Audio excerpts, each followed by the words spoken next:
Boa noite, a graça e a paz do Senhor. Privilégio enorme estar com os amados irmãos e irmãs. Sempre uma grande alegria. Eu queria ler com vocês dois textos.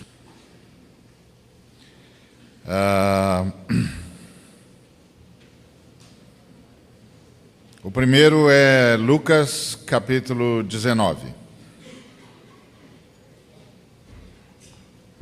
A partir do verso 1. Obrigado. Tem sem gelo não, né? Queria sem gelo. Posso arrumar? Pode. Obrigado. Lucas 19, 1. Entrando em Jericó, atravessava Jesus a cidade. Eis que um homem chamado Zaqueu, maioral dos publicanos e rico, procurava ver quem era Jesus, mas não podia por causa da multidão, por ser ele de pequena estatura. Então, correndo adiante, subiu a um sicômoro a fim de vê-lo, porque por ali havia de passar. Quando Jesus chegou àquele lugar, olhando para cima, disse-lhe: Zaqueu, desce depressa, pois me convém ficar hoje em tua casa. Ele desceu a toda pressa e o recebeu com alegria. Todos os que viram isso murmuravam, dizendo que ele se hospedara com um homem pecador. Entretanto, Zaqueu se levantou e disse ao Senhor: Senhor, resolvo dar aos pobres a metade dos meus bens e, se em alguma coisa tenho defraudado alguém, restituo 4 vezes mais. Então, Jesus lhe disse: hoje houve salvação nessa casa, porque também este é filho de Abraão, porque o Filho do Homem veio buscar e salvar o que se havia perdido. E o outro texto que eu queria convidar você é Mateus, capítulo 16, versículo 18.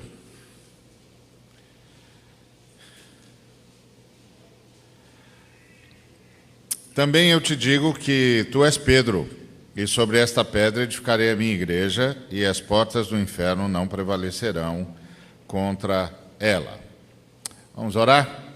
Em nome de Jesus, Pai, obrigado por tudo que o Senhor já ministrou até agora. Queremos rogar que o Senhor continue a nos ministrar, que mais uma vez se dignes a iluminar-nos a Tua palavra, não por nós, mas pelo Cordeiro, que sempre quis que conhecêssemos a Tua palavra e vivêssemos para a Tua honra. Em nome de Jesus. Amém. Bom, o meu tema é se a igreja responde às perguntas dos brasileiros, não é isso? É pergunta, questões. Eu li umas 10 vezes esse negócio, mas não guardei. Mas a ideia é essa: se a igreja, se eu, como é que é? Está aqui, ó. O cristianismo brasileiro responde às perguntas do povo brasileiro. Então, a minha resposta a essa pergunta, se o cristianismo brasileiro responde às perguntas do povo brasileiro, é sim e não, depende, talvez. Por quê? Porque se olhar de um determinado ponto de vista, responde.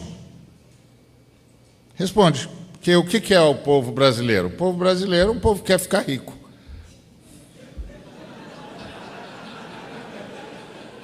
Simples. Não é? O povo brasileiro quer ficar rico. Nós corremos atrás da riqueza, nós somos descendentes dos bandeirantes, dá licença? Nós queremos ficar rico. Nós somos desse tamanho porque a gente queria ficar rico. Tá certo? Os bandeirantes saíram do Sudeste para ficar rico. Não é isso? Saiu todo mundo do Sudeste, os bandeirantes, as bandeiras, as emboabas, as entradas, e fomos entrando no território dos espanhóis, espantando os espanhóis, matando os índios, porque a gente queria ficar rico. Achar ouro, pedras preciosas, esmeraldas, essa é a nossa história, nós queremos ficar rico. Nosso povo quer ficar rico. Nós vivemos, obrigado, irmã. Nós vivemos assim, o tempo todo buscando riqueza. E por isso nós somos desse tamanho. Tem um lado positivo, né? Por que o Brasil é esse continente? Por causa dos bandeirantes. por causa dos emboabas, por causa das bandeiras e das entradas. O nosso povo ia, e pronto. E os bandeirantes se prestavam a todo tipo de serviço. Por exemplo, se prestaram a destruir o Quilombo dos Palmares, se prestavam qualquer serviço. Vai ter dinheiro? Vai ter grana? É isso. É isso. Os bandeirantes nem falavam português. Até a chegada de Dom João aqui, os bandeirantes falavam tupi-guarani. Nossa língua, a língua da região São Paulo e Rio, mais São Paulo, obviamente, era tupi-guarani. O Dom João é que obrigou todo mundo a falar português. Nosso negócio era ganhar dinheiro.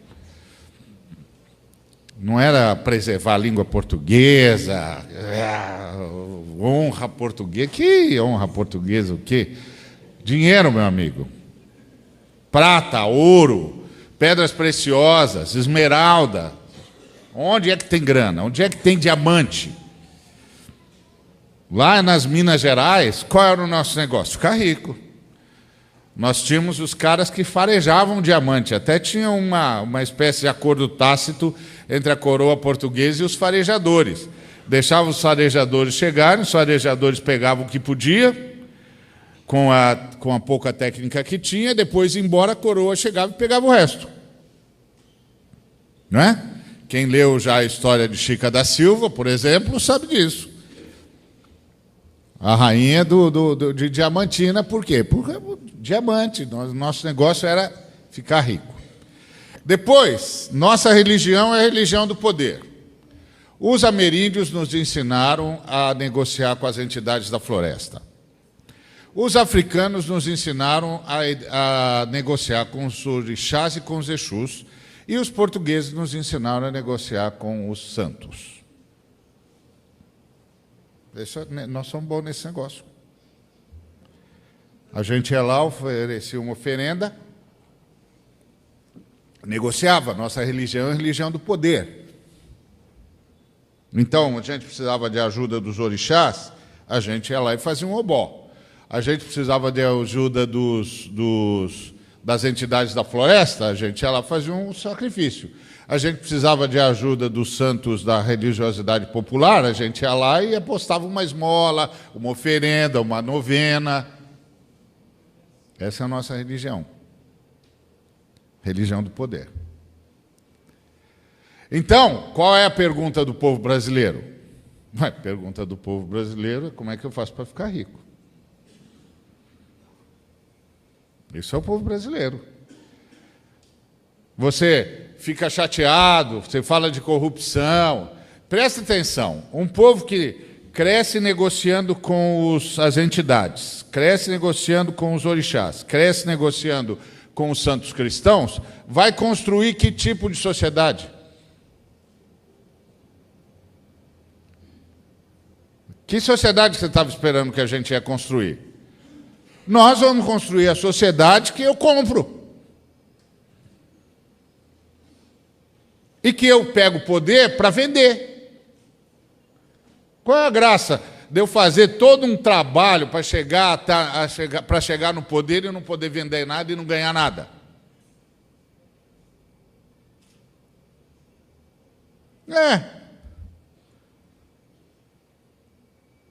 Um bocado de nós aqui ficaria escandalizado até um tempo atrás, escandalizado entre aspas, né? Porque o presidente da República, por exemplo, ganhava o quê? 11 mil reais. Quem é que acreditava que o presidente ganhava 11 mil reais? E como o salário do presidente da República é o salário maior, não pode ter servidor público com salário maior do que ele, então todo mundo ganha menos que 11 mil.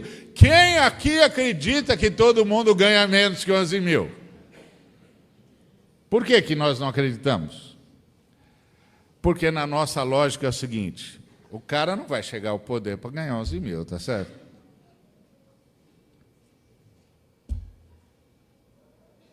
Você está brincando comigo? O cara gastou 90 milhões para ser presidente da República, para ganhar um salário de 11 mil? Em favor do povo? Quem acredita nisso?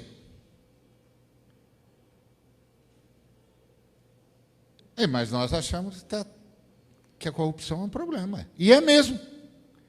Mas você não está percebendo que nós criamos toda uma estrutura para a corrupção? Você sabe quantos artigos tem a nossa Constituição?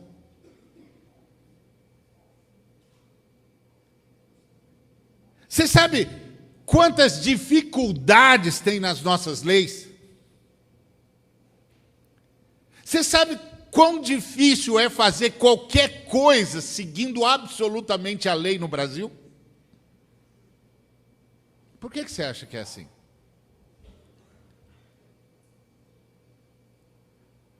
Você cai no conto, como eu caio no conto, que é o Zezinho que é corrupto. A estrutura é corrupta.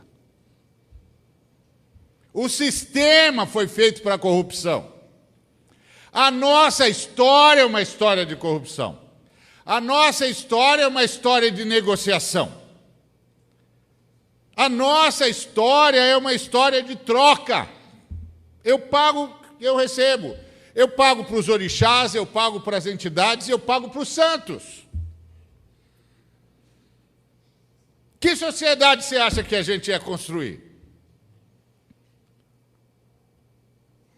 Quem botou na sua cabeça essa sociedade idílica?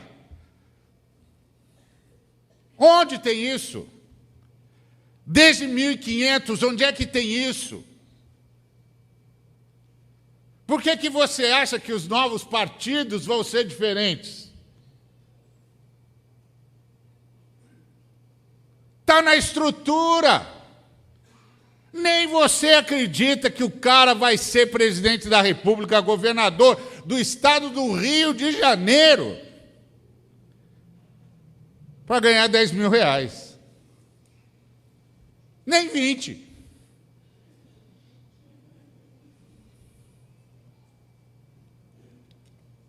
E por que eu não acredito? Porque se eu fosse governador, também não acreditava que ia ganhar só 20. Peraí. Quer dizer que eu dou uma assinatura que movimenta 4 bilhões de reais e eu ganho 20 mil?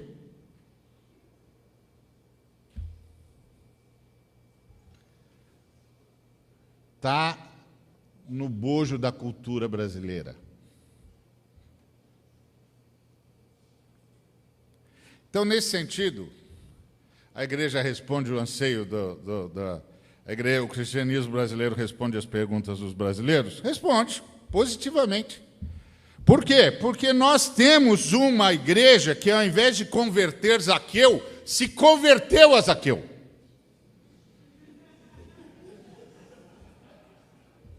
Verdade? E não é só neopentecostal, não. Vai em qualquer igreja nesse país e vê como é que os ricos são tratados. Escolhe a denominação. Da mais tradicional, cheia de honra e circunstância, até a mais doida. Nós temos umas doidas por aí.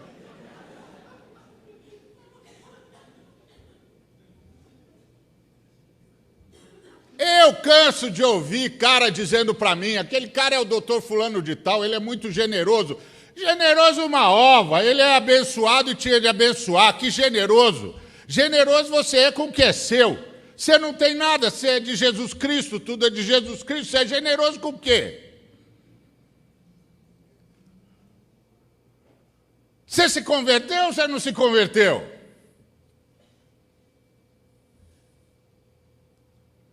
Vai visitar qualquer igreja brasileira e pergunta quem são os donos da igreja. Os caras vão dizer para você quem é que manda na igreja. São os maiores dízimos. E vai falar com um cara bom de dízimo e ver se ele não vai tratar você como se ele fosse seu chefe. Qual é, meu amigo? Nós estamos no Brasil.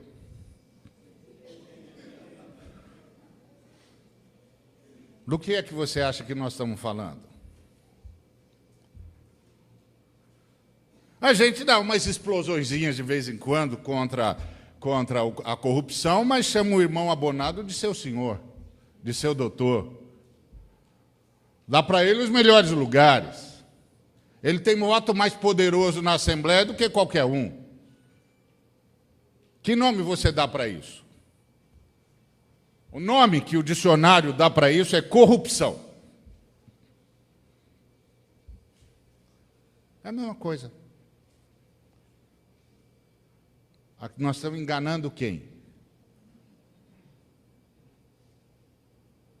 Nós estamos enganando quem?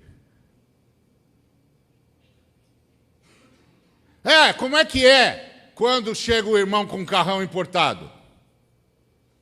Ele é o cara abençoado.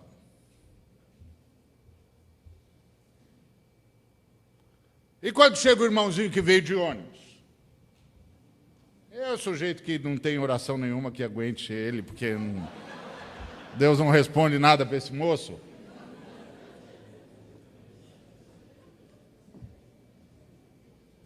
O nome disso é corrupção.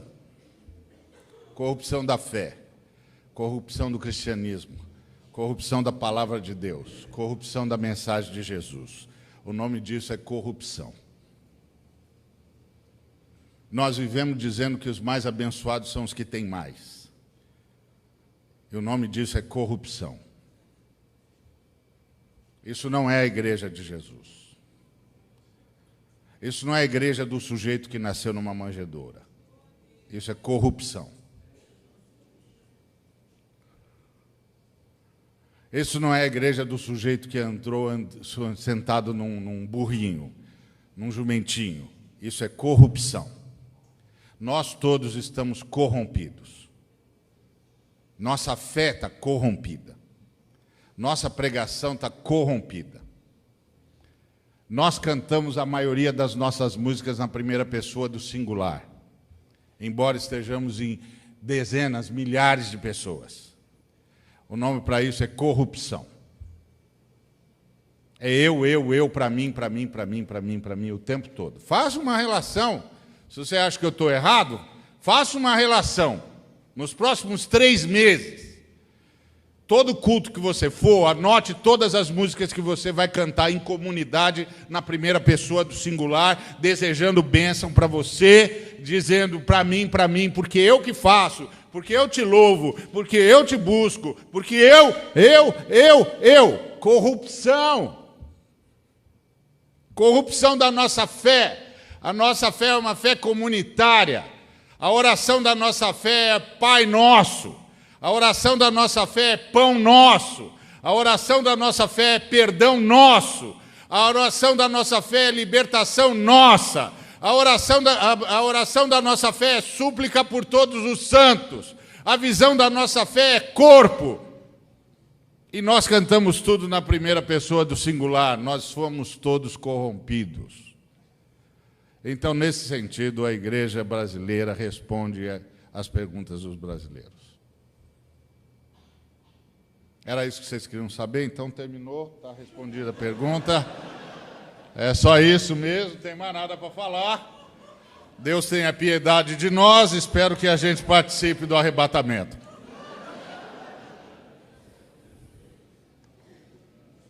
Esse é o ponto. Porque a grande pergunta é, nós estamos enganando a quem? A quem? Nós estamos mentindo para quem? Para Jesus? É impossível mentir para Jesus. Então nós estamos mentindo para nós mesmos. Nós vivemos falando aqui, todo mundo vive pedindo bênção material. E todo mundo vive medindo a sua fé pela bênção material. E todo mundo vive medindo o que tem para saber se foi abençoado. Sabe qual é o nome que tem isso na Bíblia? Corrupção. Porque o Senhor é meu pastor e nada me faltará. Não é porque me dá tudo, mas porque me tira de mim o que precisa ser tirado. Primeira coisa que ele tira de mim é a insaciabilidade. Ele me faz descansar em pastos verdejantes. Uma ovelha não descansa em pasto verdejante de jeito nenhum, a menos que passe por uma transformação. Porque a ovelha é um bichinho voraz, come que é uma coisa de louco. Come até arrancar a raiz do pasto. Não é só come a grama. Come a grama até arrancar a raiz da grama. Por isso que o pastor é nômade. Porque tem de levar as ovelhas para outro rebanho, para outra pastagem. Porque aquela pastagem lá já era. Tem de replantar. Enquanto replanta aquela, ele vai atrás da outra. Porque o bichinho é voraz mesmo. Só come, come, come, come. Não descansa em pasto verdejante, a menos que tenha sofrido uma transformação e tenha vencido a insaciabilidade. Tenha aprendido que ser nas Escrituras não é ter. Ser nas Escrituras é estar. Estar em Cristo. Quem está em Cristo é nova criatura. Quem está em Cristo é nova criatura. Não é quem é abençoado por coisas que Cristo dá. É quem está em Cristo é nova criatura. Ser nas Escrituras é estar, não é ter. Até porque nenhum de nós existe. Não é que a gente é uma ilusão de ótica. Não, também não chega a tudo isso. É que todos nós subsistimos. Quem existe é a Trindade. Só a Trindade pode dizer eu sou. No máximo, nós todos podemos dizer eu estou. E ainda bem que a gente é latino, porque nas línguas latinas dá para falar. Eu estou sustentado pela Trindade, você também. Eu não existo, você também não. Nós subsistimos. Porque eu não tenho como bancar a minha existência. Eu não tenho como bancar o próximo minuto. É verdade que eu já marquei a agenda para amanhã, para depois, para daqui a um ano. Mas é um exercício de esperança.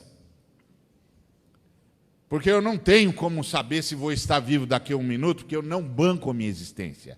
Eu não banco. Então, tudo que eu digo é um exercício de esperança. Por isso que o Tiago disse, diga se Deus quiser. Não é diga se Deus... Só que não dá para dizer. O Tiago vai me perdoar, mas não dá para dizer. Porque você diz, se Deus quiser, o irmão diz, não, ele vai querer sim. Ele pensa que você está tirando o corpo fora. Ele pensa que você está tirando o corpo fora. Que você já está jogando tudo nas costas largas de Deus. Que você já está dizendo para ele assim, não, é que eu não vou, mas se Deus quiser eu vou. Então eu já estou dizendo, ele não vai querer, eu não vou ir. Não. O que Tiago disse é, diga, se a Trindade permitir que eu continue aqui até lá, no que depender de mim eu vou. É isso que o Tiago está dizendo. Porque eu subsisto na Trindade. Eu não sei se a Trindade vai me bancar até amanhã. Eu não sei quanto tempo a Trindade ainda vai me bancar. Porque a Trindade avisou a todos nós que nós somos pó e vamos voltar para o pó. E não disse quanto tempo nós íamos ter. Então a gente não sabe quanto tempo tem. E como eu costumo dizer... Quem não sabe quanto tempo tem muito pouco tempo, então vê se vive bem. Porque a qualquer hora a Trindade pode dizer, ok, não vamos mais bancar você, tá? Você está vindo.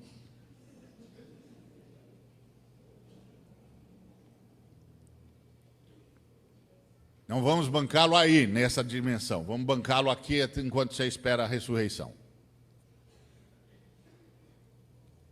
Esse é o fato, essa é a nossa fé. A nossa fé não tem nada a ver com esse capitalismo estruturado em que todo mundo programa tudo para 40 anos. A nossa fé é uma fé vivida a cada dia. É a fé do maná. Tem para hoje. E é a fé da comunidade. Tem para todos. Se tem para mim, tem para todos. Quem ora o pão nosso de cada dia se oferece para ser a padaria de Deus.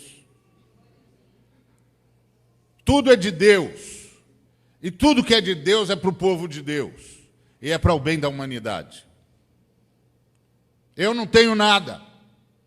Tudo é nosso. Porque tudo é de Deus. E tudo de Deus é para o bem do seu povo e para o bem da humanidade. Mas nenhum de nós vive assim. Porque nós somos corrompidos. Nossa fé é capitalista, nós somos corrompidos.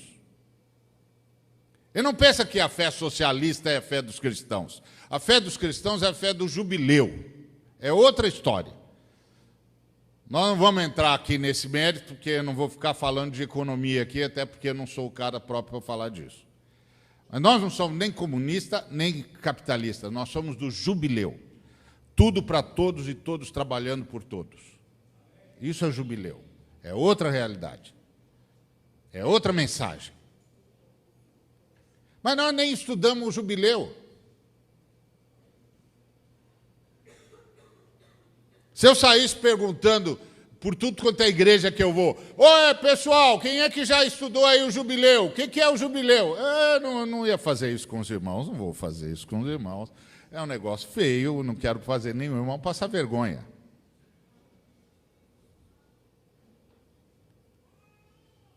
Então, nesse sentido, a igreja, o cristianismo brasileiro responde sim, senhor, às perguntas dos brasileiros, porque a pergunta que o brasileiro faz é como faz para ficar rico?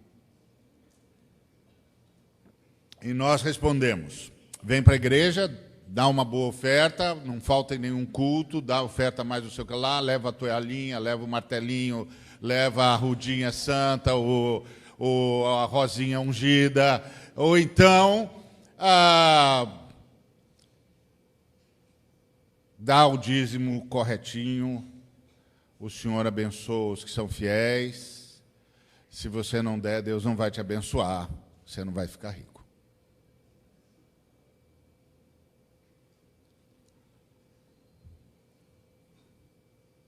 Isso não é a fé cristã.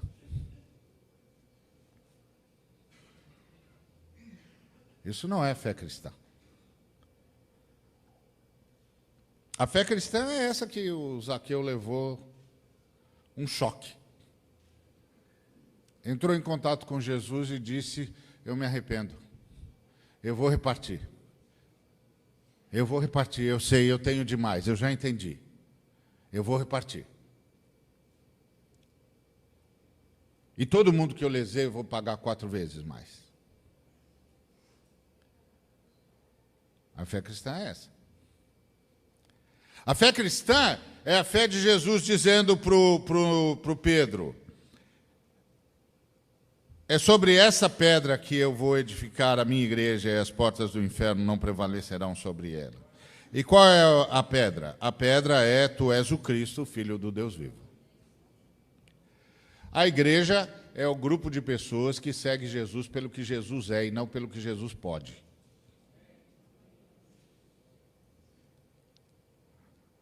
Esse é o ponto. O que é a igreja? A igreja é o grupo de pessoas que segue Jesus pelo que Jesus é e não pelo que Jesus pode. E o que Jesus é? Jesus é Deus que veio em carne e osso para nos libertar. E Deus a gente adora. E adorar é imitar. A gente imita Jesus. E o que Jesus mais fez foi se esvaziar. E o que Jesus mais fez foi repartir. O que Jesus mais fez foi abençoar. Aliás, disse o apóstolo Pedro lá em Atos 10, 38. Vocês ouviram falar o que aconteceu em Israel? de como Deus ungiu a Jesus de Nazaré com o Espírito Santo e com poder, e ele andou por todos os cantos fazendo o bem e curando a todos os oprimidos do diabo, porque Deus era com ele?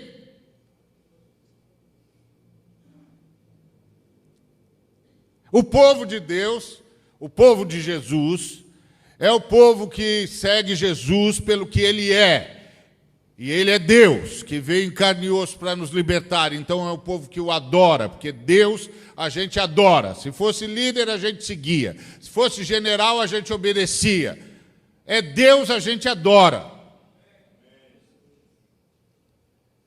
E adorar é imitar, é querer ser igual, é buscar ser igual, é se deixar transformar à imagem dele. E o que mais caracteriza a imagem dele é esvaziar-se, é doar-se, é repartir, é abençoar, é curar, é andar por todos os cantos fazendo o bem e curando a todos os oprimidos do diabo, porque Deus era com ele. Essa é a fé cristã. A fé da construção de templos, etc., é a fé dos pagãos. Os pagãos precisam de templos porque o Deus deles vive à deriva no tempo aí, na invernada. É uma coisa horrível aqueles deuses deles.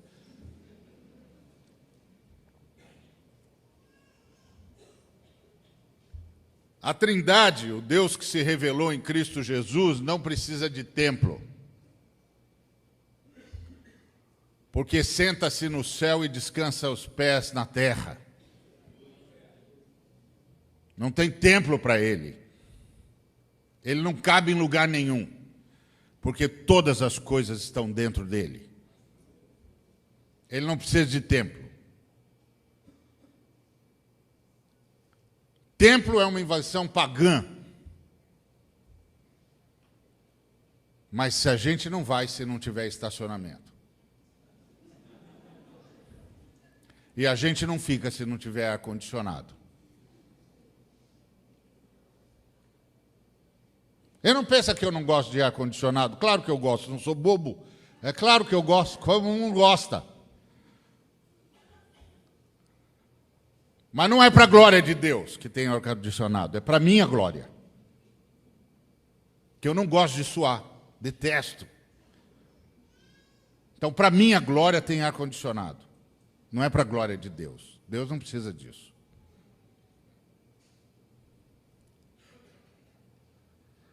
Está errado? Não, só basta dar o nome às coisas como elas são.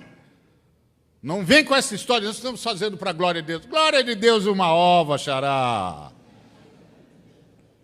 Glória de Deus uma ova. Deus nem precisa desse negócio, rapaz. Olha a grana que você está pondo nisso aí, enquanto tem gente morrendo de fome para tudo quanto é canto. Se toca, Zé. Você está fazendo isso porque você não quer tomar chuva enquanto canta. Tá bom, eu também não quero. Mas isso não é a fé cristã.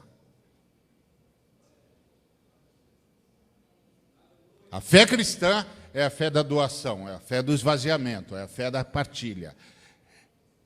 E isso não responde à pergunta dos brasileiros. Mas isso salvaria os brasileiros. Isso salvaria os brasileiros. Isso salvaria os brasileiros da corrupção. Isso salvaria os brasileiros do sobrepreço. Isso salvaria os brasileiros do custo Brasil. Isso salvaria os brasileiros de um país que é milionário, bilhardário, uma das 5 maiores economias do mundo e tem de conviver com gente morrendo de fome e com gente que não tem lugar no hospital. Isso salvaria o Brasil. Mas não vai salvar, porque isso não está no cristianismo brasileiro.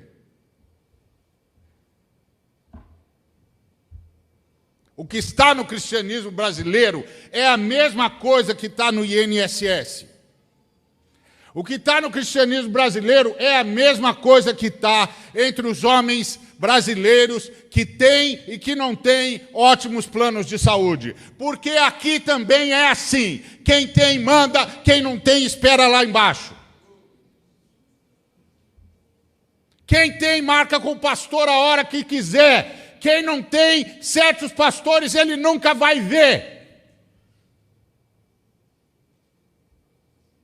Nunca vai subir no gabinete dele. Porque agora ele é famoso. Agora você pode dizer assim, você está falando isso porque... Não, eu também sou famoso. Você pensa que eu não sou? Mais do que queria, mais do que deveria, mais do que poderia. E luto todo dia para ter um gabinete aberto para todo mundo, para nunca ninguém dizer, esse cara esqueceu quem ele era. E quem foi que tirou ele daquele inferno onde ele vivia?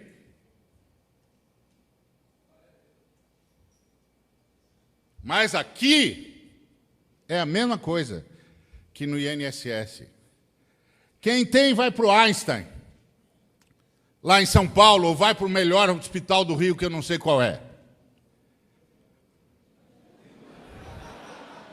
Não tem? Não. Então vai para o Einstein mesmo. Quem não tem, vai para a fila do INSS, xará. Isso é o Brasil. O único jeito de salvar esse país é se houver uma mudança na igreja que está nesse país. É se aqui nesse país, pastor não andar saindo por aí comprando aviãozinho.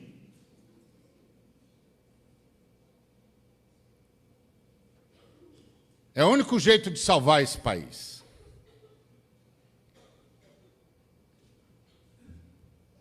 Agora, esse cristianismo brasileiro, esse cristianismo das torres de marfim, das catedrais de mármore, dos pastores de jatinho particular, esse cristianismo é o Brasil, assumido e piorado.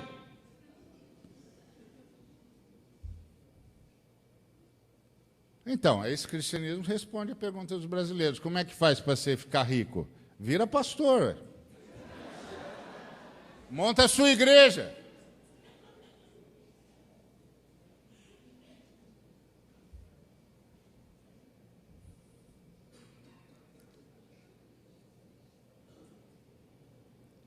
Vai lá e fica rico.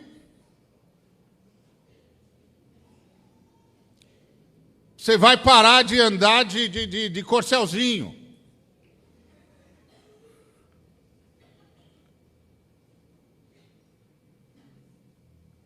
Está entendendo? Então a pergunta que vocês fizeram está respondida. Responde a pergunta dos brasileiros? Responde. Os brasileiros querem ficar ricos. É por isso que tem um bocado de cara que diz todo dia, em todo lugar onde eu vou, nossa, pastor, isso é um absurdo, o senhor não acha? Não, eu não acho. Não, o senhor não acha? Por que o senhor não acha? Porque você não ajuda, você não paga, você também não quer? Não está todo mundo sustentando? Então não é um absurdo. Absurdo sou eu. Ficar brigando contra isso. Em vez de começar a minha campanha para ter meu jatinho. Isso é que é absurdo.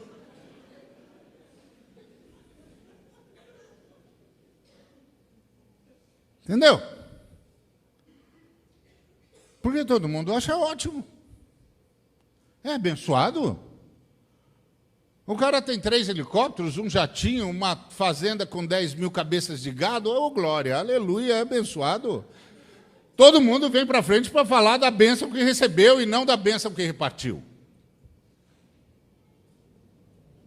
Isso não é a fé cristã. Mas isso é o cristianismo brasileiro. E não é só lá, não. Vá em qualquer denominação tradicional que se orgulha de ser reformada.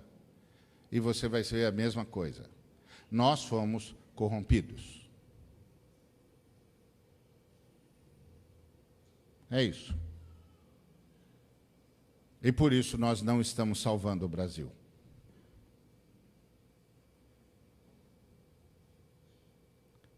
Nós não estamos levando o Brasil a adorar Jesus pelo que ele é. mas pelo que ele pode. E muitos de nós, aproveita a situação ruim do cara para falar para ele, vem para Jesus, nós vamos levar você na igreja, nós vamos orar por você, Deus vai mudar a sua sorte.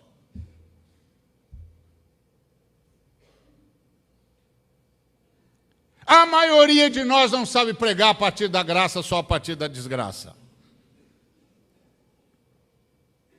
Se a gente encontra um desses sujeitos engomadinhos que parece que não precisa fazer mais nada com ele, a não ser que ele se converta, porque ele já está tudo certinho, a gente não sabe como pregar o evangelho para ele. Porque para nós, o evangelho é uma coisa moral. O cara vai virar um melhor pai de família, o cara vai parar de fumar, vai parar de beber, vai parar de jogar. Vai ser um cara direitinho. Por isso que nas nossas igrejas não dá para entrar travesti.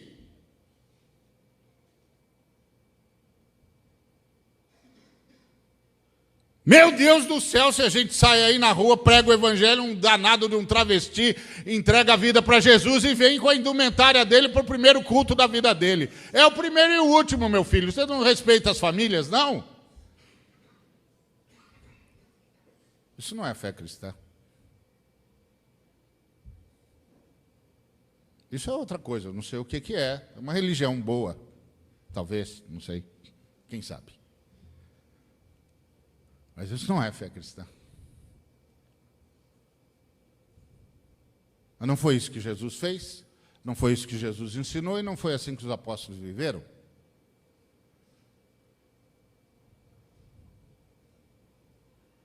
Então nós aprendemos isso de quem? Nós nos convertemos a Zaqueu.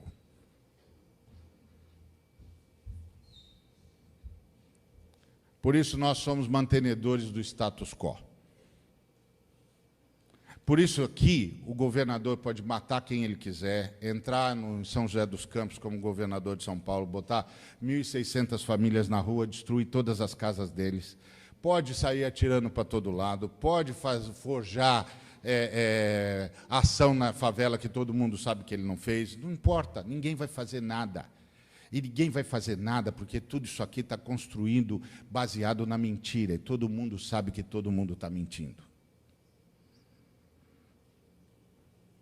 Ninguém vai dizer uma palavra. E se você disser, o cara vai falar que você está desobedecendo às autoridades.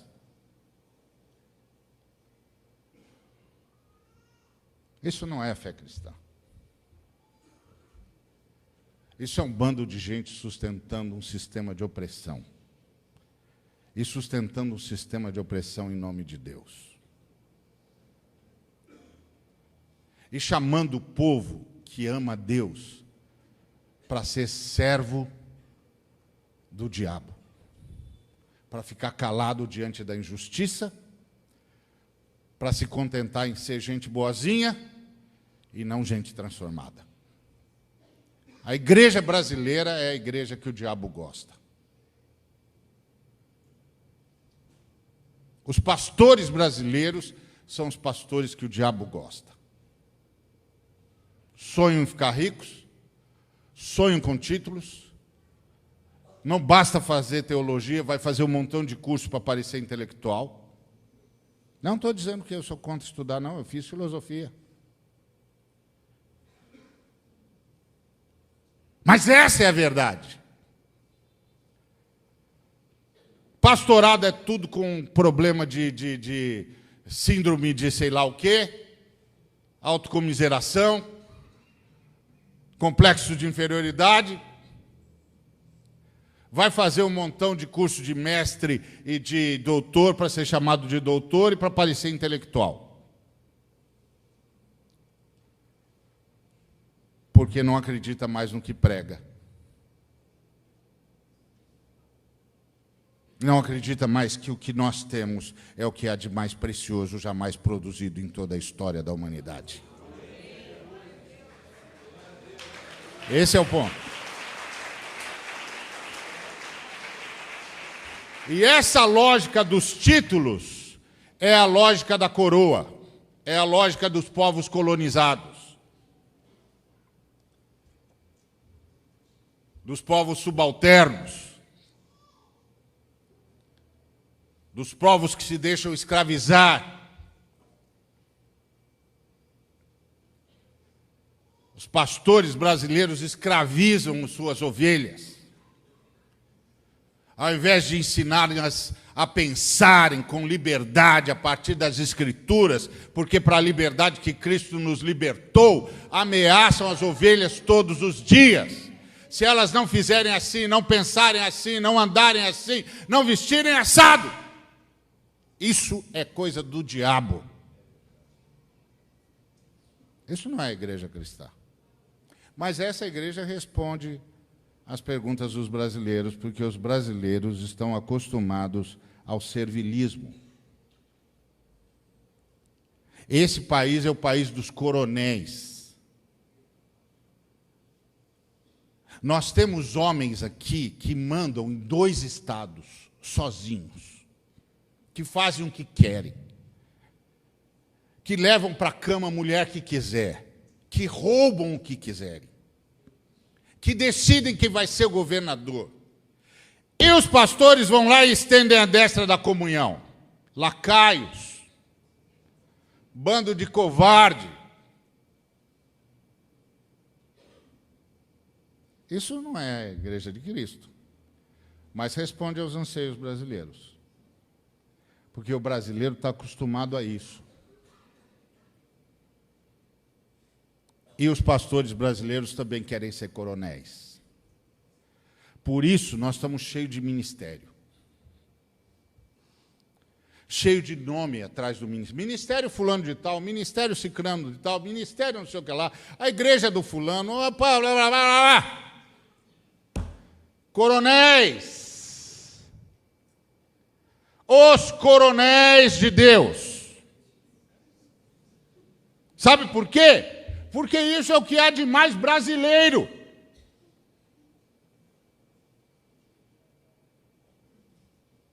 Esse é o jeito brasileiro. Nós somos a nação dos coronéis. Os nossos políticos são coronéis. Por isso eles fazem o que querem.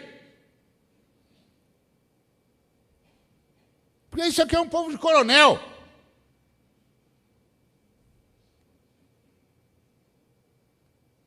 Agora são os pastores também. Os nossos coronéis. Eu sou um dos 12 do Terra Nova. Estou ligado a um bom coronel, tá certo? Não, eu gosto do Silas Malafaia. É outro bom coronel. Não, eu acho que o melhor é o Edir Macedo. Esse é um coronelzaço. Mas tem o Valdemiro também.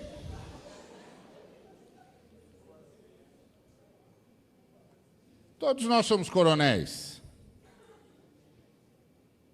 E mandamos nas ovelhas e perpetramos a escravidão. E dizemos, se você não der R$900, você não vai escapar da crise financeira. E nós dizemos, está certo.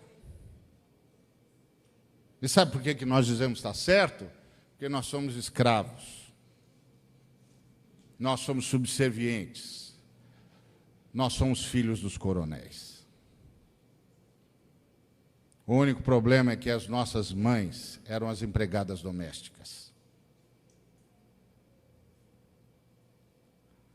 Vocês querem mesmo tratar desse negócio de conversar com o Brasil, ou vocês preferem que eu pare aqui e faça uma pregação devocional? Eu faço também. E eu gosto, porque eu sou um cara devocional, eu acredito na Bíblia. Para mim, a Bíblia é a palavra de Deus. É infalível, é inerrante, é regra de fé e de prática. E eu faço devocional todos os dias. Eu amo a Bíblia. E eu amo orar. E eu amo tudo que está escrito na Bíblia. Eu amo Jesus Cristo como você. E faço devocional, sim, senhor. Então, eu posso fazer. Eu gosto também. Mas vocês me fizeram uma pergunta. se o cristianismo brasileiro responde à pergunta dos brasileiros. Responde. O problema é que não devia responder. Porque nós, brasileiros, precisamos de libertação. Nós, brasileiros, precisamos nos livrar dos coronéis. Nós, brasileiros, precisamos nos livrar da injustiça. Nós, brasileiros, precisamos nos livrar dessa miséria. Nós, brasileiros, precisamos nos livrar desses homens que não respeitam os nossos casamentos nem as nossas mulheres. Nós, brasileiros, precisamos nos livrar da corrupção. Nós, brasileiros, precisamos nos livrar do custo Brasil. Nós, brasileiros, precisamos nos livrar de empresários fraudulentos e corruptores e de homens públicos corruptos e corruptíveis. Nós, brasileiros, precisamos parar de achar graça na miséria, de achar graça nos coronéis. Nós, brasileiros, precisamos parar de achar graça nos líderes nacionais que são verdadeiros coronéis, tão pecadores, tão pagãos, tão imundos quanto.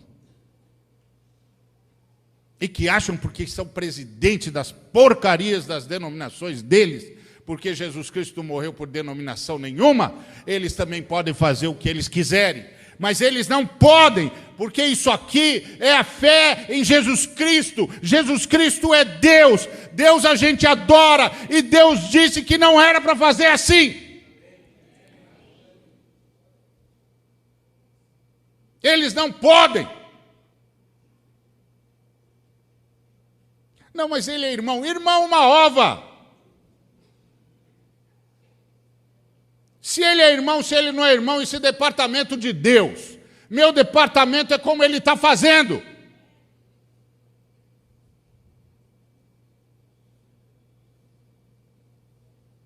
Eu tenho de dizer para ele com todas as letras, escuta aqui, ó, você não tem o direito de fazer isso.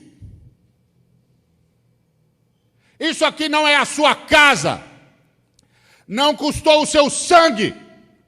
Você não subiu à cruz e você não ressuscitou. Eu não sei quem você é, mas eu sei a quem você deveria servir e você não está servindo.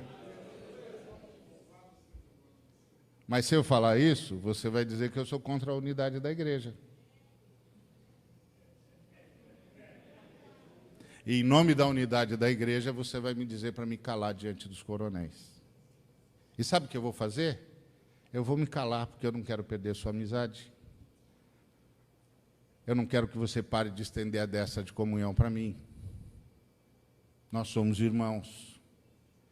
Eu amo estar com você. Por que eu vou ficar ferindo você por causa desse coronel? Eu fico quieto. E digo, Deus mesmo vai tratar disso. Entendeu?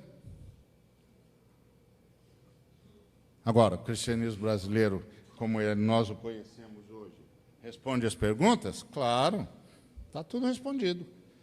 Não vê que tudo quanto é brasileiro está vindo para ser crente? Não vem para Jesus Cristo diretamente, porque não vem seguir Jesus Cristo pelo que Ele é, mas pelo que Ele pode. E isso não é seguir um Deus, é seguir um profeta poderoso.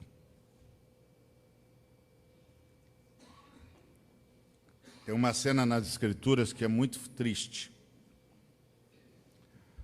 As pessoas descobriram que bastava tocar nas vestes de Jesus que elas eram curadas. Aí Jesus não podia mais descer do barco. Porque ele descia do barco e as pessoas pulavam em cima dele. Você pode imaginar a cena? E aí Jesus disse para os discípulos, mantenha o barco afastado, que eu preciso falar com eles. E eles não me ouvem mais. Eles só querem o que eu posso dar. E você sabe de uma coisa? Nós dizemos isso todo dia. Vem aqui hoje à noite, irmão, para receber a sua bênção. Está precisando de alguma coisa, irmão? Vem hoje no culto. O Senhor vai agir. Sua bênção vai chegar.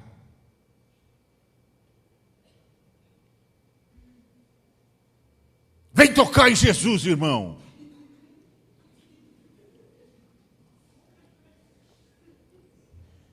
Mas o texto diz que Jesus fugiu dos que o tocavam, dos que iam apenas para tocá-lo. O Senhor é meu pastor porque acaba com a minha insaciabilidade. E aí eu posso descansar em pasto verdejante, porque eu sei que ser é estar, não é ter. O Senhor é meu pastor porque acaba com a minha ansiedade. Eu posso ir para as águas de descanso, porque eu não tenho de ficar controlando tudo e olhando toda hora para ver o que está acontecendo aí nas minhas costas. Porque eu sei que estou nas mãos do Senhor. Embora beber água é o momento de maior fragilidade para qualquer animal.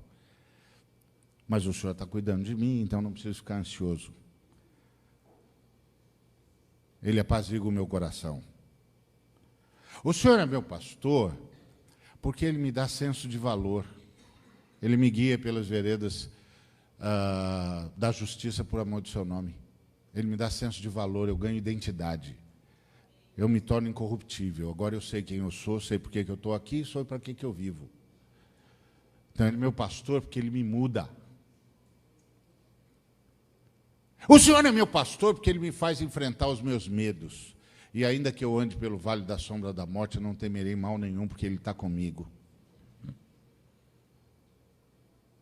Ele diz, vem comigo, rapaz, enfrenta os seus medos, eu vou levar você para pastos mais verdes, você tem de passar por isso, você tem de vencer isso. Eu vou mudar você. Você vai parar de ter esse medo selvagem. Vou levar você para a fé. O Senhor é meu pastor porque Ele me faz relativizar as circunstâncias. Os inimigos me cercam e Ele prepara uma mesa na presença dos meus inimigos e faz o meu cálice transbordar. E me diz, não são os seus inimigos, não são as circunstâncias que dizem para você o que é a vida, não, meu filho. Quem diz para você o que é a vida sou eu. Senta e come, querido. Entre mim, entre você e os seus inimigos estou eu, e eu sou uma barreira intransponível. Descansa, rapaz. E o Senhor é meu pastor porque Ele me dá uma comunidade. Bondade e misericórdia certamente me seguirão todos os dias da minha vida e habitarei para sempre na casa do Senhor. E a casa do Senhor somos nós. Nós vamos ser bondosos e misericordiosos uns para com os outros. Vamos construir uma sociedade solidária. Uma sociedade onde todos trabalham por todos, onde todos se responsabilizam por todos, onde todos amam a todos, onde todos carregam as cargas uns dos outros. Essa é a casa de Deus. Esse é um lugar de bondade e misericórdia. Isso me seguirá todos os dias na minha vida. O Senhor é meu pastor porque me põe numa comunidade, eu não estou mais sozinho. Isso é a fé cristã. Não responde a pergunta de um país de individualismos. Não responde a pergunta de um país de coronéis. Mas salva esse país. Porque o problema desse país é o individualismo. Veja isso no trânsito. Pergunte se é você mesmo quantas vezes você dá passagem. Ou se você não sente que está toda hora disputando o espaço com o cara que está no outro carro.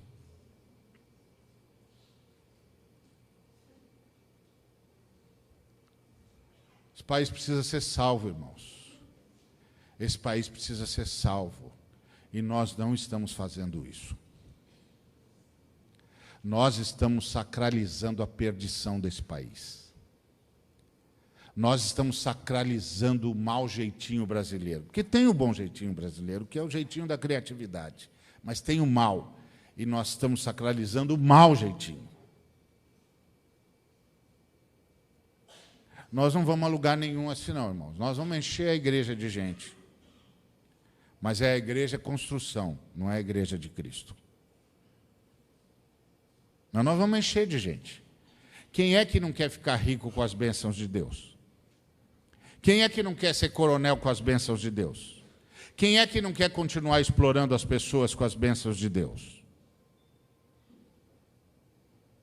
Quem é que não quer sustentar a injustiça com as bênçãos de Deus?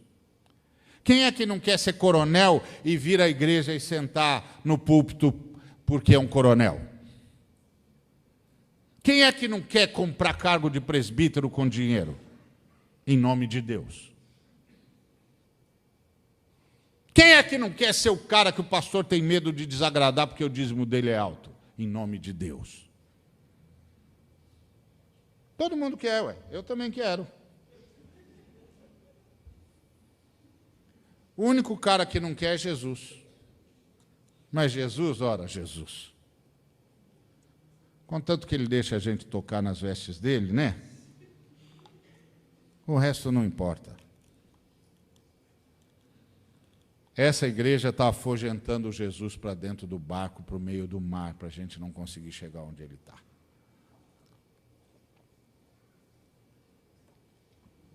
Dá para mudar? Dá. Começa com o nosso arrependimento. Começa com o meu arrependimento. Com o arrependimento de todos nós. Começa com a partilha. Com abrir mão do que tem. Com repartir. Começa assim. E você pode perguntar, você está aí falando? Eu faço isso, sim, senhor. Senão eu não subi aqui para falar.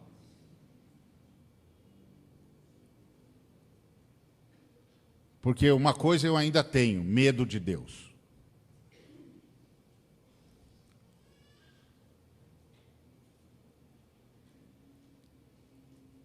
Esse é o ponto. Se nós não formos por esse caminho, nós não vamos salvar a fé cristã nesse país. Se nós formos pelo caminho da acumulação, nós não vamos salvar a fé cristã nesse país. Não vai ter nada aqui. Vai ter esse bando de pavão aí, com um terno de R$5.000, desfilando na frente da presidente da República. Isso não é igreja, isso aí não é nada. Isso aí é uma porcaria. E é a pior das porcarias. Porque isso aí tem como Deus o Eike Batista. E não o homem da manjedoura. Então, o cristianismo brasileiro responde a pergunta dos brasileiros, sim. Porque as perguntas dos brasileiros é uma só. Como é que faz para ficar rico? A gente deu uma sugestão legal, e ainda com a bênção de Deus, então está tudo certo. Mas essa igreja não salva o Brasil. A igreja que salva o Brasil é a igreja que faz o Zaqueu não conseguir ficar de pé. Que faz o Zaqueu sentir que está em pecado.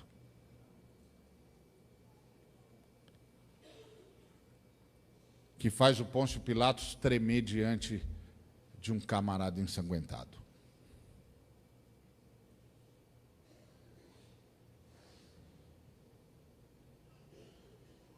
Essa igreja, sim, vai salvar o Brasil. Mas essa igreja aí, cheia de benesse, elegendo vereador, deputado para ter teto para a igreja, terreno para não sei o quê, isso é o que o Brasil sempre foi, clientelista. O Brasil sempre foi isso. Mudou o quê? Então, que igreja que nós queremos? Aqui responde o povo brasileiro, ou que diz ao povo brasileiro o que é que o povo brasileiro deveria perguntar?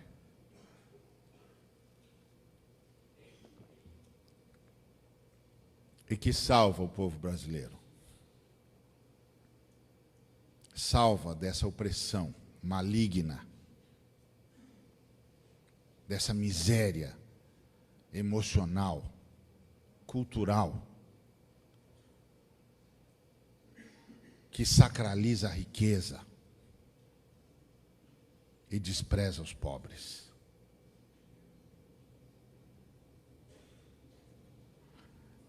É isso aí, irmãos. Já que vocês perguntaram, está respondido. Não precisa ficar bravo comigo, porque eu vou embora, você vai fazer o que você quiser mesmo, fica tranquilo. Não fica pensando que Deus vai pesar a mão sobre você, não vai pesar a mão, porque agora é a época da reconciliação. Deus está em Cristo reconciliando consigo o mundo e não imputando aos homens as suas transgressões. Tudo que Deus vai fazer é o que Ele tem feito todo dia comigo e com você, que é, meu filho, se arrependa. Ainda tem uma oportunidade de você se arrepender. Você não precisa se arrepender, porque Ele vai continuar te abençoando, porque Ele abençoa de graça. E abençoa por graça. Você não compre o meu CD. Bobagem você levar essa mensagem para casa. Para que isso? Você já não ouviu? Já não está bom? Já não é dor suficiente para uma noite só? Vai levar isso aqui para casa para quê? Não leva nada, rapaz. Deixa isso aí. Tem outros irmãos bons aí que esses aí vale a pena comprar. Não me compra, não. O que eu estou falando não significa nada. Porque isso não vai mudar nada. É só uma palavra de profeta. Palavra de profeta ninguém leva a sério. É só palavra de profeta. Negócio de profeta é ser jogado na cisterna. Deixa isso para lá. Não esquenta com isso, não. Sua igreja não está bem, não está tudo bem lá? Os irmãozinhos da TV não estão ficando cada vez mais ricos e você não se sente cada vez mais abençoado por aquelas orações de crocodilo? Então, por que você vai mexer nisso? Mexe nisso não, rapaz. Ninguém leva a sério o profeta. Todos os profetas foram assassinados. Ninguém leva a sério o profeta. Desde os tempos de Israel, desde Zacarias que morreu no templo. Ninguém leva a sério esse negócio. Você não precisa levar também, não. Eu só quero ter a certeza de que você ouviu. Você ouviu. Você pode não concordar comigo. Você pode dizer, imagina, esse cara vive do quê? De brisa. Você não está vendo que eu vivo de brisa?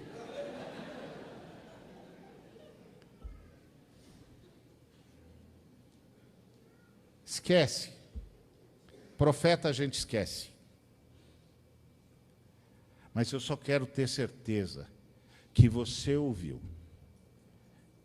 E que quando nós chegarmos diante do grande rei, você não vai poder dizer, nenhum pastor me disse o que estava acontecendo.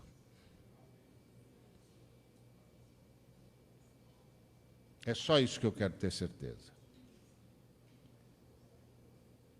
Só.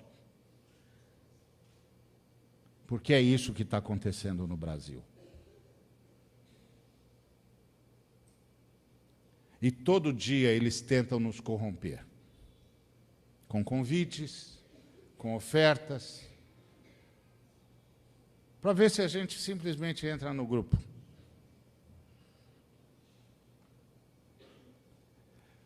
Nós precisamos salvar esse país, irmãos.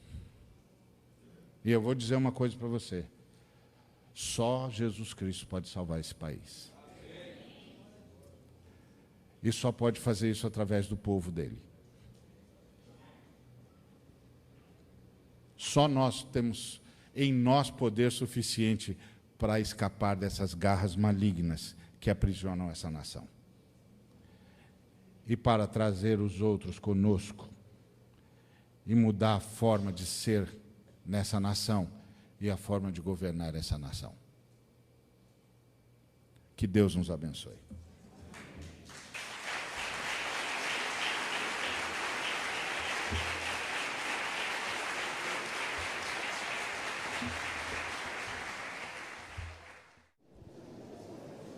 Queridos, vamos prestar atenção nas perguntas que com certeza as respostas serão muito relevantes para nós, para todos nós que estamos aqui. Ari, querido, chegou uma pergunta aqui. Pastor, de onde o senhor começaria então a mudança no Brasil? influenciando do topo ou da base de nossa sociedade? Da base. Só há libertação através da consciência do povo, principalmente do povo que se converte, da base. O topo não vai abrir mão do poder, a menos que ocorra um grande milagre. E isso é, claro, um desejo, uma esperança, eu creio em milagres, mas se eu vou trabalhar na base. Principalmente vou trabalhar com as crianças, para ensinar as crianças a profunda verdade do Evangelho e ajudá-las a pensarem com as categorias de Jesus e não com as categorias do mundo.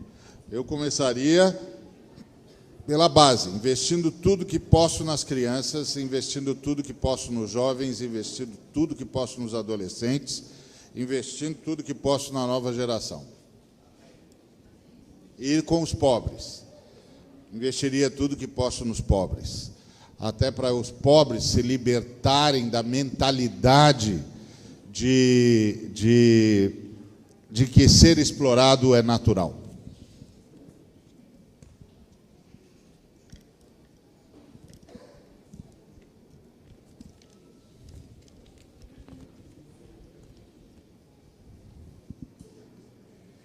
Aqui tem uma pergunta, Ari. Não. Ao invés de responder as perguntas, qual a pergunta a igreja deveria fazer ao povo brasileiro?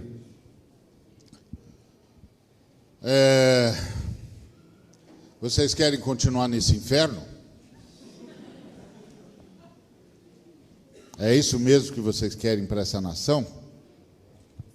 Vocês querem continuar nesse inferno? Vocês querem ter governadores, prefeitos, presidentes que vocês sabem o que são e mesmo assim vocês toleram? Vocês querem continuar nesse inferno?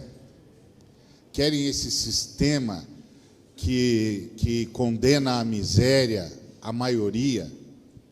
Vocês querem mesmo continuar numa nação em que 50% das terras pertencem a 4 milhões de seres humanos, enquanto o restante das terras, tirando as reservas naturais, ficam para 194 milhões? Vocês querem mesmo viver num país em que nós somos 198 milhões de pessoas e temos 240 milhões de cabeça de gado? Vocês querem mesmo isso? Vocês acham que isso é realmente progresso? Essas são as perguntas que nós tínhamos de começar a fazer. O que o senhor acha de homens cristãos, pastores sérios, que entraram ou desejam entrar na política? Se eles tiverem vocação e fibra para aguentar o tranco e base cristã para fazer o que tem de fazer, ok? Nós precisamos de agentes de Deus em todos os cantos. O ponto básico é, o jogo da política é o jogo do poder. O jogo do poder é um jogo que apela para a corrupção o tempo todo. Então, quando você, como cristão, entra num ambiente, você entra num ambiente para ser a pedra de tropeço na vida de todo mundo. Você é o cara que não vai negociar, você é o cara que não vai abrir espaço, você é o cara que vai exigir justiça, você é o cara que vai... E sabe o que vai acontecer com você? Você vai ter muita dificuldade de fazer vingar qualquer coisa, a menos que você tenha muito povo do lado de fora da janela. E esse é o grande problema. Como nós brasileiros e os crentes são a mesma coisa, os brasileiros não acreditam em honestidade e os crentes não acreditam em santidade. Os crentes brasileiros não acreditam em santidade. E a maior prova disso é que a coisa mais fácil que você consegue fazer na igreja é caluniar alguém. Basta você caluniar, todo mundo vai acreditar que o cara pecou. Ninguém vai em nenhum momento imaginar que pode ser uma calúnia. Porque todo crente brasileiro está esperando que o cara peque. Está esperando que o cara caia em pecados morais e em todo tipo de pecado. Então, a coisa mais fácil que existe na igreja brasileira é caluniar alguém. E é fácil porque na igreja brasileira ninguém acredita em santidade. Ninguém acredita que santidade seja possível, embora tecnicamente o seja, lógico, mas ninguém, inclusive, acredita que qualquer um de nós esteja realmente buscando santidade. Esse é um fato. Assim como o povo brasileiro não acredita em honestidade. Então, o povo brasileiro está sempre esperando ser roubado, está sempre esperando que o político vai roubar. E aí, quando entra um crente sério, que jura que, diante da cruz, que vai ser cristão, os crentes ficam esperando quanto tempo vai levar para ele se corromper. E ao invés de irem e darem apoio para ele, serem aquele grupo de seres humanos do lado de fora da janela, que é a única coisa que os políticos temem, que a única coisa que os políticos temem é quando você chega com uma causa de justiça e os caras começam a desdenhar de você, e aí você diz assim, ó, antes de desdenhar de mim, é melhor você dar uma chegada na janela. Aí quando ele chega na janela, ele vê aquela multidão, aí ele volta com a cara amarelada. Aí ele sabe com quem está falando. Mas isso não acontece, porque nós abandonamos os nossos soldados. Nós ficamos esperando para ver quando é que eles vão cair. É isso. E quando eles caírem, nós vamos dizer, está vendo? Por isso que a gente é contra. O problema todo é que nós jogamos o cara na cova dos leões e não ficamos na retaguarda. E isso é um fato. E aí, quando o cara começa a perceber que vai ser devorado, ele começa a negociar. Aqui, lá em Campinas, no interior de São Paulo, teve um presbiteriano extremamente sério, que foi eleito vereador. Nome que é uma lenda lá, não vou lembrar agora o nome dele, mas ele é uma lenda lá. E ele estava na Câmara, e um vereador chegou para ele e disse assim, você já pegou os seus 5 lotes? O que 5 lotes? Os 5 lotes. Quais 5 lotes? Não estou sabendo de 5 lotes nenhum. Ele falou, rapaz, você não sabe que as empreiteiras precisam que uma série de coisas sejam liberadas, porque nenhuma empreiteira vai ganhar dinheiro se cumprir a lei brasileira de loteamento. Você não sabia disso, né? Pois é, mas é. Nenhuma empreiteira vai ganhar dinheiro se cumprir toda a lei de loteamento. Então, ele vai e corrompe. E lá eles corrompiam assim, eles davam para cada vereador 5 lotes. E os vereadores com 5 lotes faziam de conta que não viram e pronto. Aí esse irmão sério virou para o vereador que estava falando com ele e disse assim, ó, eu não quero 5 lotes e tem mais. Se eu souber que alguém pegou, eu denuncio. Eu denuncio. Sabe o que aconteceu? Ele não conseguiu, durante 4 anos, nem dar nome de rua. Eles não deixaram passar nada dele. Nem nome de rua ele conseguiu emplacar. Nome de rua.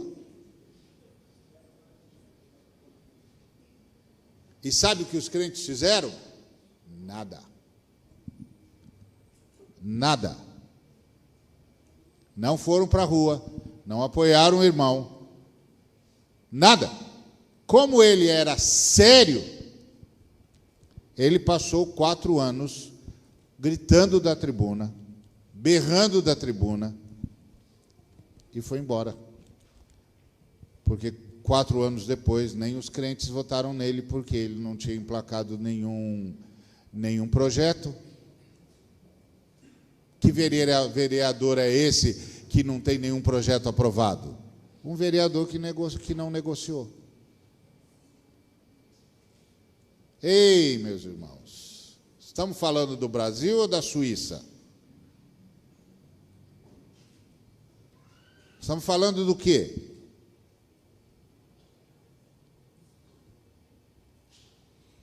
É assim que acontece. Então, olhando do ponto de vista eminentemente técnico, claro, todo irmão sério tinha de ir lá para diante para lá. O problema todo é que nós temos de deixar claro para o irmão que ele vai sozinho. Nós não vamos mexer uma palha. E nós vamos ficar olhando de longe para ver quando é que ele vai se corromper. E quando ele se corromper, nós vamos dizer, corrupto, sabia que ia dar nisso. Porque nós somos brasileiros, e a relação do brasileiro com o Estado é uma relação clientelista e paternalista, porque o Brasil se tornou Estado antes de se tornar nação. Dom João veio para cá, transformou a gente em Reino Unido, Portugal, Algarves e Brasil, a gente não tinha nem consciência de nação, já era Estado. Nós não participamos de nada. Quando ele foi embora e deixou o reino para o príncipe regente, para o filho dele, de herança, chegou lá em Portugal, começaram a dizer para ele, não vai dar, não dá, vamos trazer o Brasil de volta para a colônia. Aí mandou avisar que ia voltar para a colônia. O filho dele disse, não, peraí, você me deu uma herança, você me deu um presente, você não vai tirar meu presente. Aí juntou com a elite e disse independência ou morte.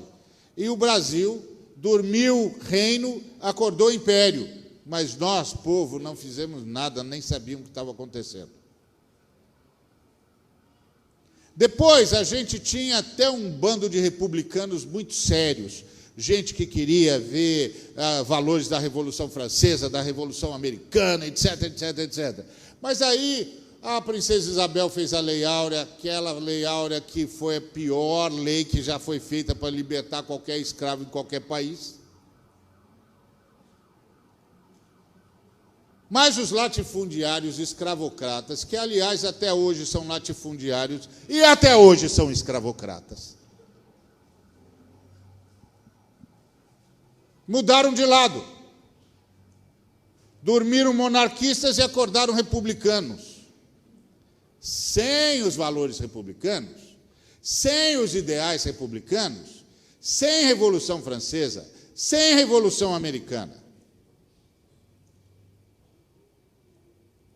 Chamaram o melhor amigo entre os generais que o Dom Pedro tinha, que era o Marechal Deodoro, e fizeram uma república. Quem não brigou com o Marechal, com o imperador que nós amamos tanto, mas não fez nenhuma universidade no Brasil?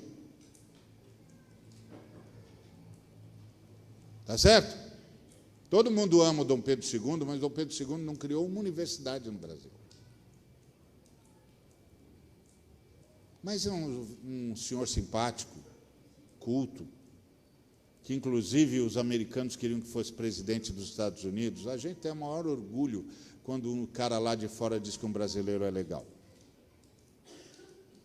Coisa de colonizado. E aí nós sustentamos a família imperial até hoje. Nós devemos ser a única república do mundo que sustenta a família imperial. Aí, o que o povo teve a ver com a república? Nada. Nada. Aí, depois do despotismo do Floriano Peixoto, entrou a política café com leite entre os mineiros e os paulistas. E o que o povo tinha a ver com isso? Nada. Até que o Getúlio Vargas, se aproveitando da briga pessoal entre o Dantas e o João Pessoa, em que o João Pessoa expôs a amante do Dantas em praça pública, as fotos, e o Dantas, obviamente, fez o que brasileiro sabe fazer, que é lavar a honra com sangue. O Getúlio Vargas se aproveitou e fez o Estado Novo. O que nós temos a ver com isso? Nada. Nós não participamos disso. A gente ficou contente com o segundo Getúlio Vargas, porque ele começou a fazer o meia-culpa e trouxe a visão nacional-socialista do fascismo italiano e implantou aqui, e nós temos até hoje. CLT, sindicalismo, etc. Tá bom, é melhor do que o que a gente tinha antes. O que nós fizemos em relação a isso? Nada. Nós não participamos da nossa história. Nós só viemos a participar da nossa história no Direta Já. É tempo, hein, meu amigo? É 500 anos sofrendo a história. Que relação você acha que o povo brasileiro tem com o Estado, com o governo? Paternalista e clientelista. Por isso que o cara sobe no poder e faz o que quer, ele é o governador, ele pode. É o presidente, ele pode. É o prefeito, ele pode. Onde foi que nós aprendemos isso? Com Dom João, que era um paternalista, esperto que dói. Por que você acha que o nosso povo se relaciona com o pastor do mesmo jeito? Eles tratam a gente como se a gente fosse pai de santo, e a gente gosta. Porque pai de santo pode fazer qualquer coisa. Por que você acha que nós ficamos vendendo Badulac e o nosso povo compra? Porque isso está atávico, está no nosso jeito de ser brasileiro. Nós acreditamos em mágica.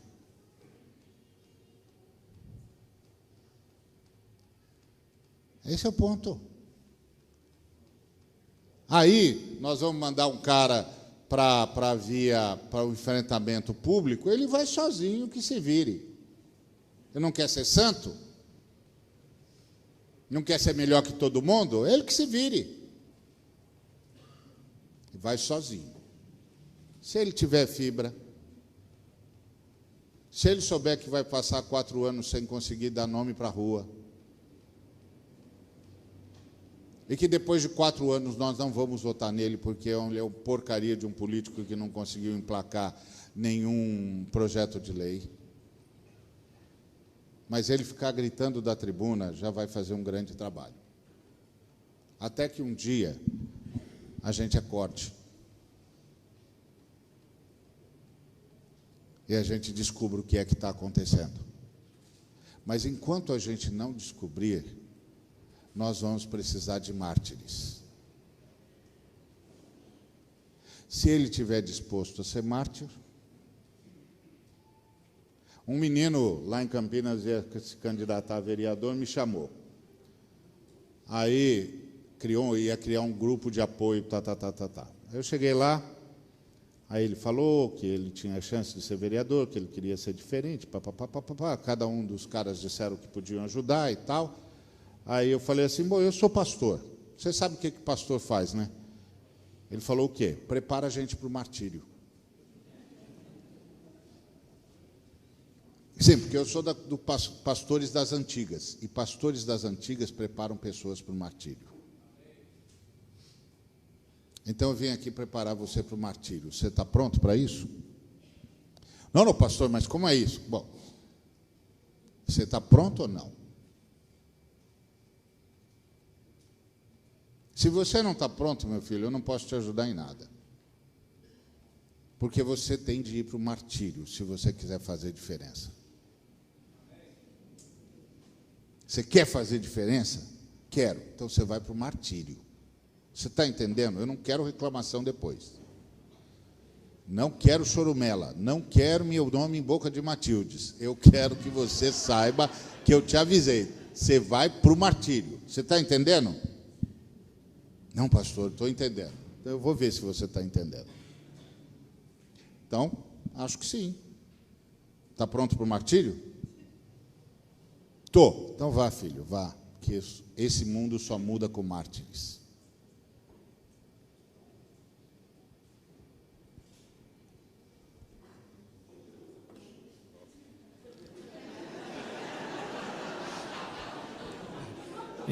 Entendi.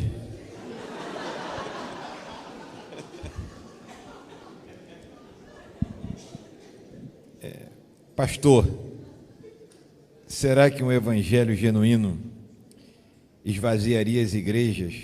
Ou esse medo é apenas um escudo atrás do qual ficamos acomodados, pregando nossas fábulas? Não, não esvaziaria, não. Porque eu acredito que está havendo uma colheita no Brasil. Não esvaziaria, não. Levaria os caras à conversão de verdade, mas não esvaziaria, não. Porque tem dois fenômenos na Bíblia que a gente confunde como se fosse um só, mas não são. É o fenômeno do avivamento e o fenômeno da colheita. O fenômeno do avivamento é quando o Espírito Santo trabalha dentro da igreja. Ministério do João Batista. Fenômeno da colheita é quando o Espírito Santo trabalha fora da igreja, nos circunstantes. Conversa de Jesus com a mulher em Samaria. Aquilo é colheita. Vida do João Batista antes de Jesus. Aquilo é avivamento. Então eu tenho a impressão profunda, e não é de hoje, já faz 10 anos que eu falo isso. 10 anos. Acho que até mais. Acho que a primeira vez que eu escrevi sobre isso já faz 15 anos. Eu chamei os pastores, eu disse, eu estou percebendo que o Espírito Santo está trabalhando na sociedade brasileira, vai haver uma colheita.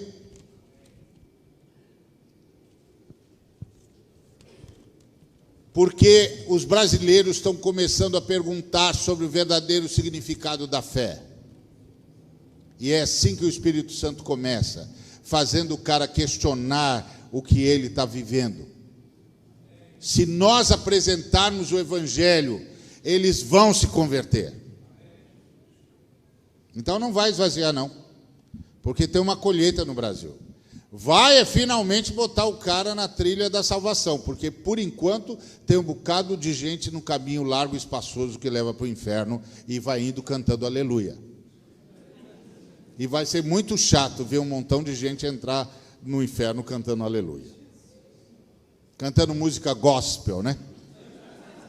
Tudo na base do eu, e adorando os artistas gospel.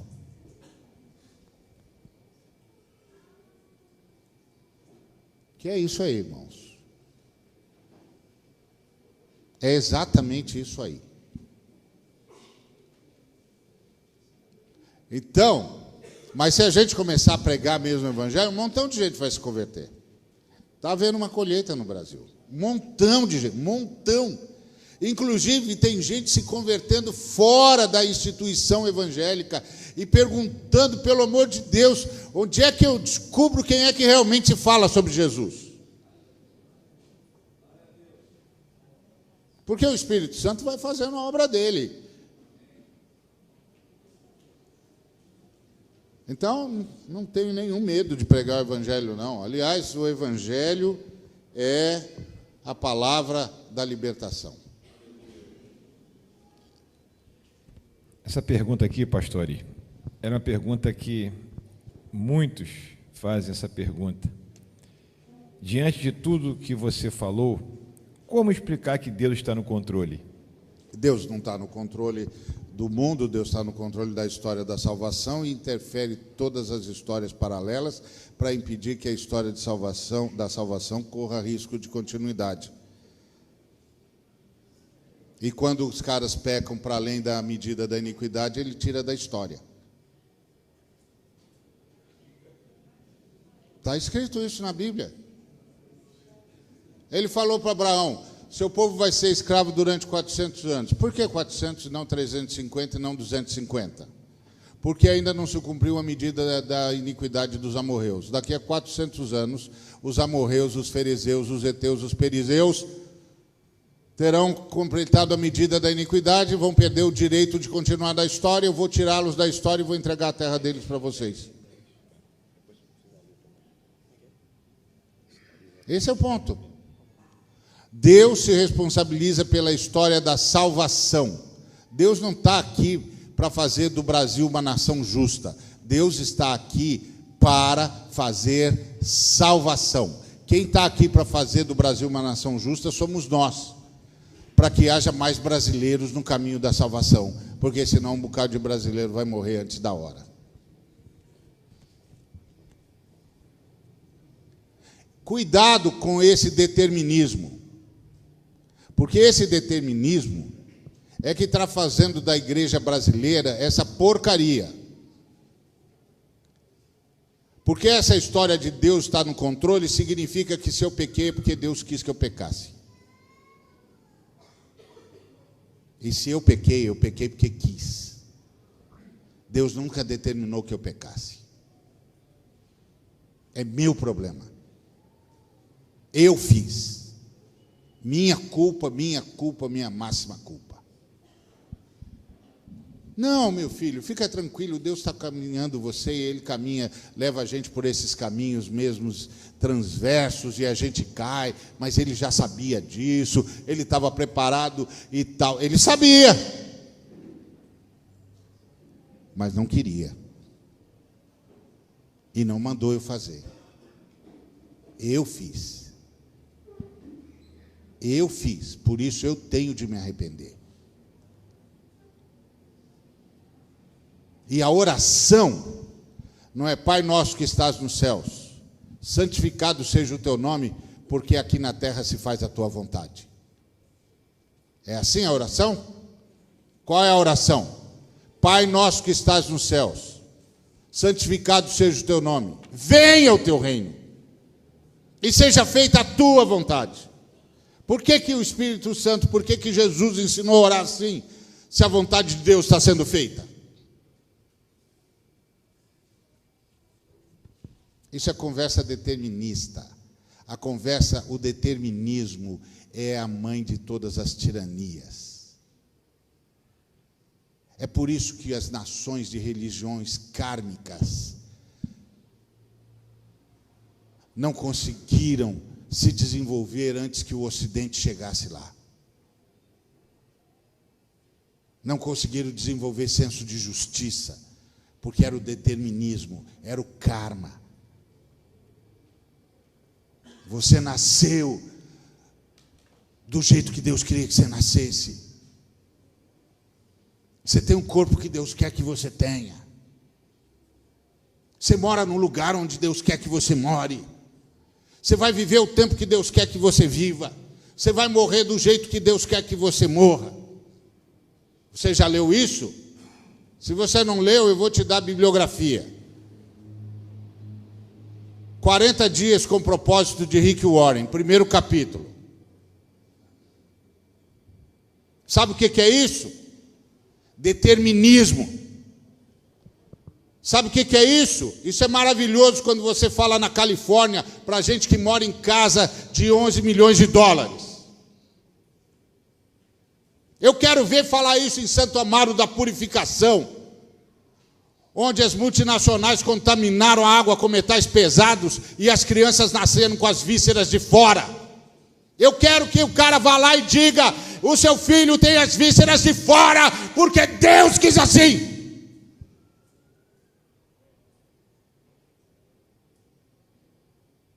É fácil pregar para esses almofadinhas milionários, que vivem nababescamente e tudo que precisam é saber que Jesus me abençoa assim. Vem comigo, cara. Vem comigo para a miséria. Vem comigo para as crianças brincando em esgoto aberto. Fala para eles. Fala para eles que eles estão tomando água com aquelas coisas fecais, porque Deus quer. Fala para eles que foi Deus que determinou.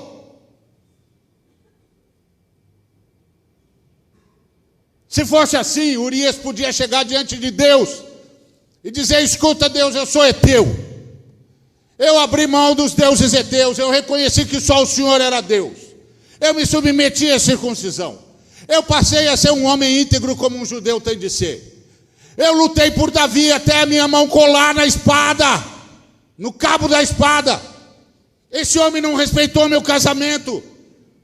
estuprou a minha mulher, me matou. E todo mundo diz que ele é um homem segundo o seu coração. Então Deus, com todo respeito, me responde uma pergunta: como é que é o seu coração?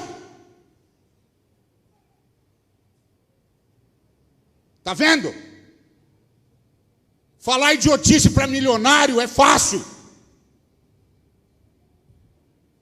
Cuidado com o determinismo.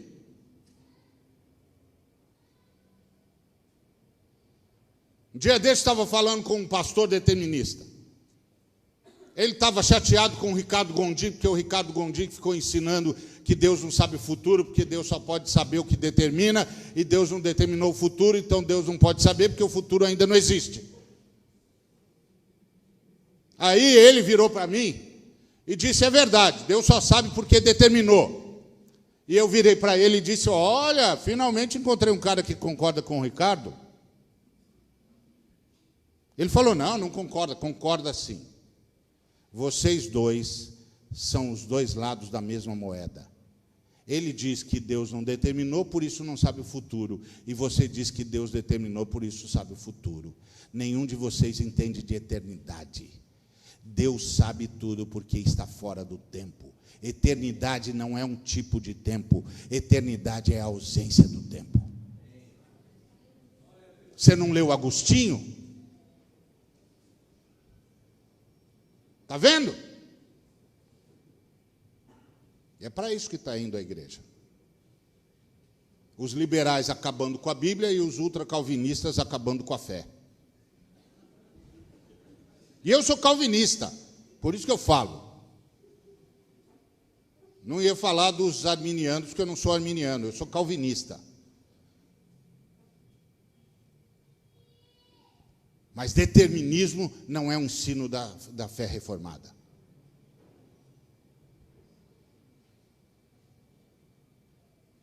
Esse é o ponto. Deus interfere na história, todas as vezes que tem de interferir. A Bíblia diz que se você tomar a ceia indignamente, você morre antes do tempo. A Bíblia diz que quem vive da espada morre pela espada, que os perversos viverão metade dos seus dias, que os que temem o Senhor vivem mais tempo, que quem honra o pai e a mãe prolonga os dias na terra. Que determinismo que tem aqui?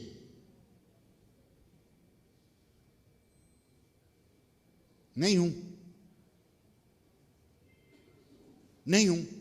Isso é conversa de gente que não quer se responsabilizar pelos seus atos. Então, me desculpa, mas eu nem tenho mais paciência. Eu nem tenho mais paciência de ver essa gente destruindo a igreja e transformando Deus no pai do pecado. E tirando do povo de Deus o senso de responsabilidade com a sua fé e de convocação à santidade.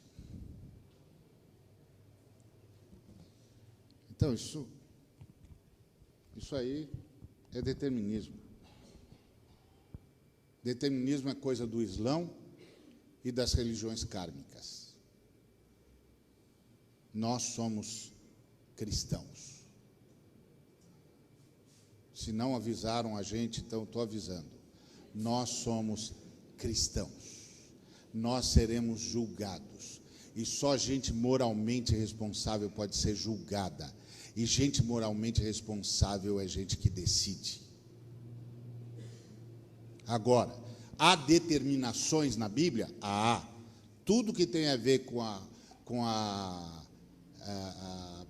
história da salvação está decidido. Mas isso é diferente de determinismo. Isso quer dizer que Deus vai interferir quantas vezes tiver de interferir.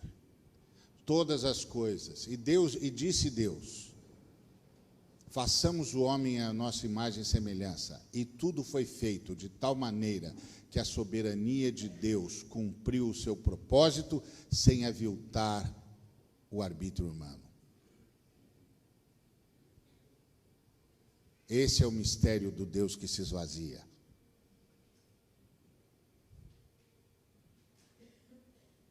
Porque Deus abraçou a morte antes de criar a vida. Porque a Bíblia diz que o sangue do Cordeiro é conhecido com efeito desde antes da fundação do mundo. 1 de Pedro, capítulo 1, do versículo 18 ao versículo 20.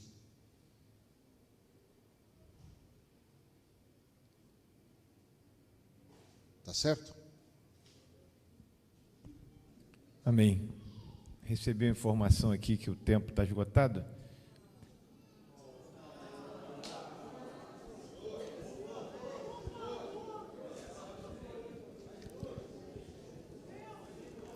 Tem uma pergunta aqui, interessante. Zaqueu estava em cima da árvore, e Jesus desce daí depressa, que hoje me convém ficar na tua casa, e depois Zaqueu restitui, né? Se converte. E aí que está a pergunta: qual é a mensagem que converte Zaqueu? A mensagem que você prega: arrependei-vos, porque é chegado o reino dos céus. Arrependei-vos, porque é chegado o reino dos céus. Que era exatamente a mensagem que Jesus pregava. Arrependei-vos, porque o reino de Deus, o reino do céu chegou. Vai acabar toda a rebelião. E Deus está dando chance a todos os rebeldes de se arrependerem. E você está vivendo como um rebelde. É a mesma mensagem que eu e você pregamos. Glória a Deus.